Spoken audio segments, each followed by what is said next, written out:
سورۃ نساء آیت نمبر 78۔ اینما تکونوا یدرککم الموت ولو کنتم فی برج مشیدہ، تم جہاں کہیں بھی ہوگے موت تمہیں آ لے گی، خواہ تم مضبوط قلعوں میں ہو۔ وَإِن تُصِبْهُمْ حَسَنَةٌ يَقُولُوا هَٰذِهِ مِنْ عِندِ اللَّهِ وَإِن تُصِبْهُمْ سَيِّئَةٌ يَقُولُوا هَٰذِهِ مِنْ عِندِكَ، اور اگر انہیں کوئی بھلائی پہنچتی ہے تو کہتے ہیں یہ اللہ کی طرف سے، اور اگر انہیں کوئی برائی پہنچتی ہے تو کہتے ہیں یہ تیری طرف سے ہے۔ قُلْ كُلٌّ مِّنْ عِندِ اللَّهِ فَمَا لِهَٰؤُلَاءِ الْقَوْمِ لَا يَكَادُونَ يَفْقَهُونَ حَدِيثًا، کہہ دیجئے سب اللہ کی طرف سے، پھر ان لوگوں کو کیا ہے کہ قریب نہیں ہے کہ کوئی بات سمجھے۔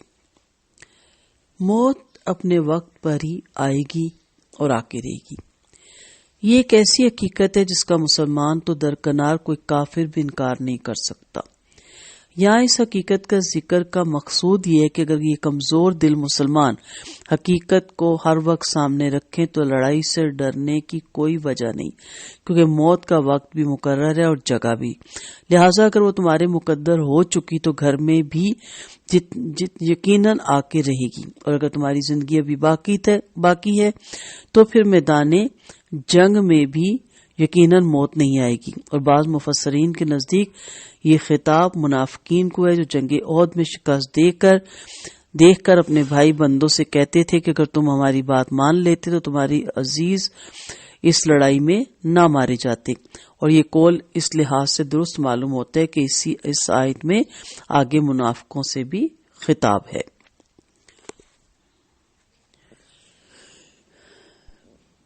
بروجن، برج کی جمع، مضبوط عمارت، قلعہ۔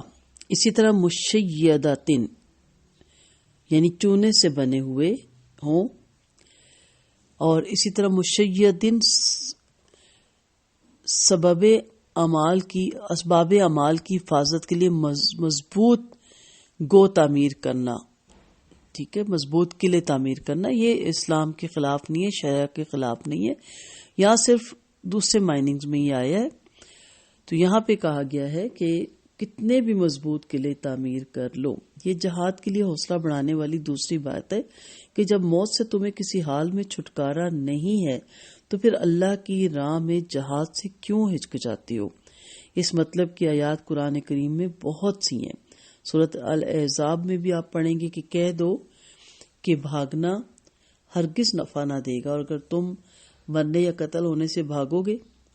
اور پھر اسی طرح سورۃ الجمعہ میں اللہ تعالیٰ فرماتے ہیں کہہ دیجئے کہ بلا شبہ وہ موت جسے تم بھاگتے ہو سو یقیناً وہ تم سے ملنے والی ہے۔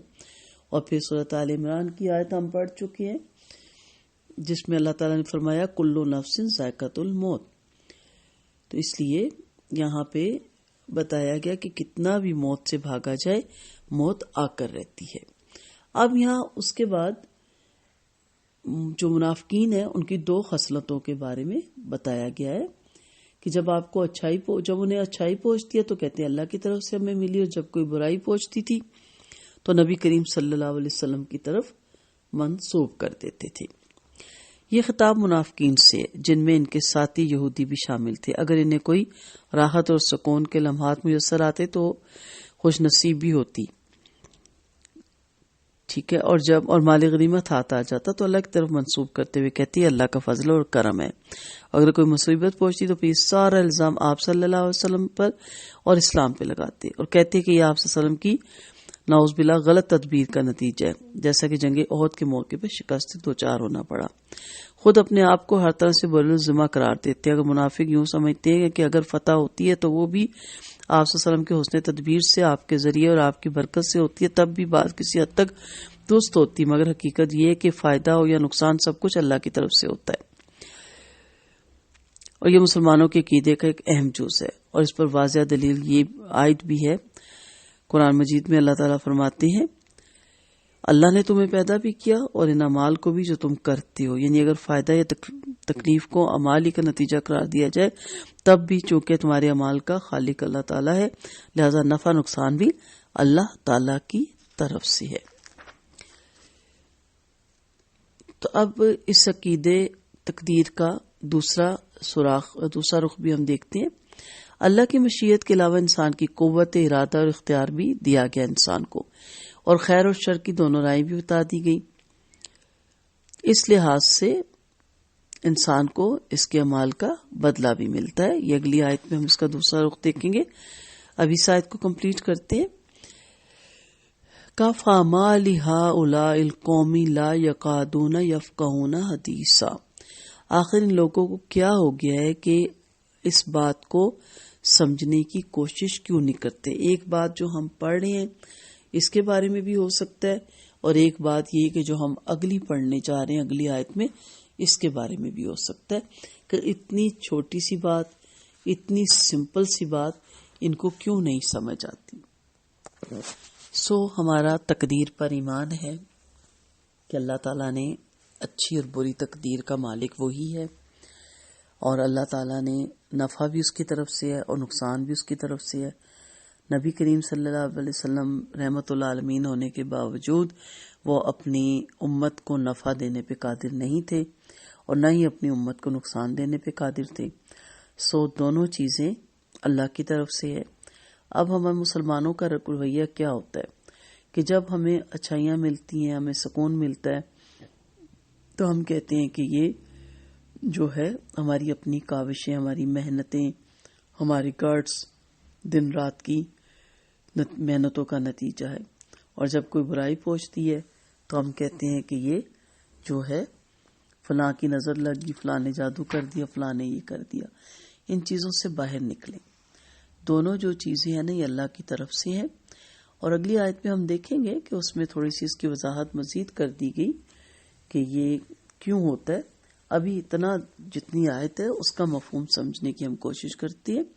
جہاد سے یہ ریلیٹڈ تھا اور بتایا گیا کہ تم موت سے نہیں بچ سکتے، چاہے مضبوط قلعے بنا لو، اتنے مضبوط چونے اور پتھر کے کہ جس میں داخل ہونا ناممکن ہو جائے، وہاں بھی موت داخل ہوگی. اور منافقوں والی عادتیں چھوڑنے دے کہ برائی اچھائی پہنچے تو اللہ نے دی، برائی پہنچے تو اسلام اور مسلمان اور نبی کریم صلی اللہ علیہ وسلم پہ سارا نعوذ باللہ الزام کہ سب اللہ کی طرف سے ہے. اس لیے جب آپ خوشی سے ایکسیپٹ کرتے ہیں اس کی نعمتوں کو تو اس کے دکھوں کو بھی خوشی سے ایکسیپٹ کریں کہ دینے والی وہی ذات ہے، اور اس دکھ میں بھی کوئی نہ کوئی ہمارے لیے حکمت چھپی ہے. رات آتی ہے، بظاہر اندھیرا چھا جاتا ہے، لیکن اس میں ستارے ٹمٹماتے ہیں، اور ٹمٹماتے ہوئے ستارے بتاتے ہیں کہ رات کے اندر بھی کتنی خوبصورتی ہے. تو یہ دکھ، تکلیف، غم آپ کو اونچا کرنے کے لیے، سستی سے باہر نکالنے کے لیے آتی ہیں. اس لیے سیکھنے والے کے لیے اس میں بھی بہت بڑا سبق ہے. تو اس لیے آخر پہ کہا کہ ان لوگوں کو کیا ہے کہ اتنی سمپل سی بات ان کو سمجھ کیوں نہیں آتی.